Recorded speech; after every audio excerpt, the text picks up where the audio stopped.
Hey everyone, and welcome. Today we're going to crack open the official report card for one of the world's most dynamic economies, the Indian Economic Survey for 2026. Let's dive in and see what it tells us.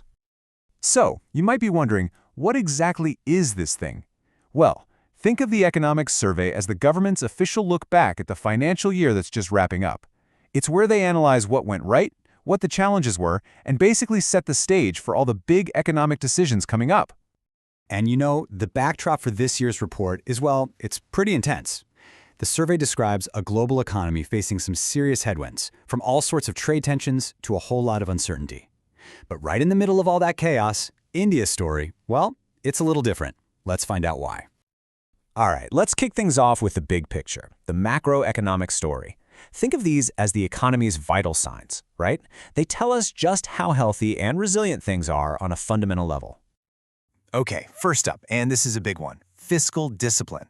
The fiscal deficit, which is basically the gap between what the government spends and what it earns, has been brought way down. From a peak of 9.2% during the pandemic, it's now at a much, much healthier 4.4%. This boosted investor confidence so much that S&P actually upgraded India's sovereign rating. And get this, for the first time in 18 years. That's a huge vote of confidence. And all that stability? It's really lighting a fire under the economy. We're looking at a projected growth of a really solid 7.4% for the last financial year. Now, this isn't just some number on a page, right? This is being driven by real people and real businesses across the country, spending and investing their money. Now, this chart might look a little technical, but what it's showing is a really, really important shift in how the economy works. The share of direct taxes, things like income tax and corporate tax, has gone up quite a bit. What that tells us is that the economy is becoming more formal and the tax base is getting wider. Both of those are fantastic signs of long-term structural strength. All right, so we've seen the stable foundation. Now let's pop the hood and check out the engines that are actually powering all this growth forward. So when we look at where all this economic value is actually coming from, it boils down to three main areas. And while they're all crucial, one of them has been an absolute global rock star. And that rock star? It's the service sector. I mean, look at that growth, a whopping 7.2%. To give you some perspective, China's was at 5% and the US was basically flat. So yeah, it's become the undisputed engine of the Indian economy, no question about it. And this isn't just some abstract number, This boom in services is what keeps our cities running. It's the lifeblood, powering over 60% of all jobs in urban areas.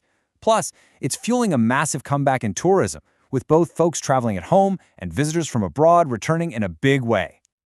Okay, let's switch gears to industry for a second, because this is just wild. The value of mobile phones made right here in India has absolutely exploded. We're talking about going from around 0.18 lakh crore to over 5 lakh crore in about a decade. That is a nearly 30 times increase. It's an incredible symbol of the country's manufacturing turnaround. And hey, let's not forget agriculture. It's always been that steady, reliable pillar for the economy. But even within that, the survey points out these amazing pockets of supercharged growth. I mean, look at livestock and fishing. They're expanding at over 6 and 7%. It just shows you there's dynamism everywhere, even in the most traditional parts of the economy. Okay, so we've got a stable foundation and some powerful engines of growth. The last piece of the puzzle then is about tomorrow. What's being done today to make sure the country is set up for success in the future? And a huge part of that answer is right here. The government is seriously opening up its wallet for capital expenditure, or CAPEX. Now, CAPEX is the good stuff. It's not day-to-day spending. It's investing in long-term assets like roads, ports, and power plants. And that investment has jumped nearly 5 times. They are literally building the foundation for future growth. And you can see the results everywhere. It's totally transformative. The National Highway Network, it's grown by 60%. And digital connectivity, it's just off the charts. We've gone from 60 million broadband users to nearly 1 billion. Think about that. India is being wired and paved for the future at a truly mind-boggling pace.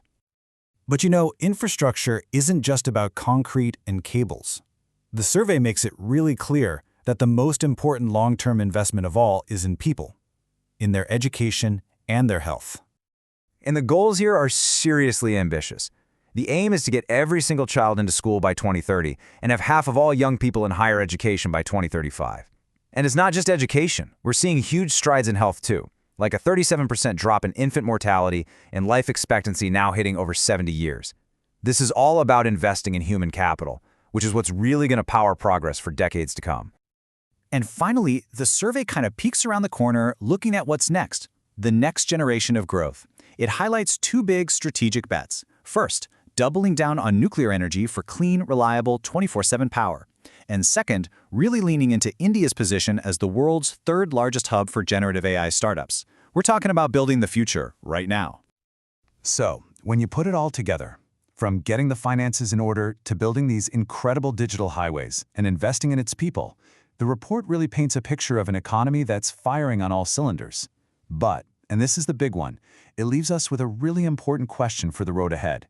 How do you take all this amazing momentum and make sure that the progress is not only sustainable, but that it's shared by everyone?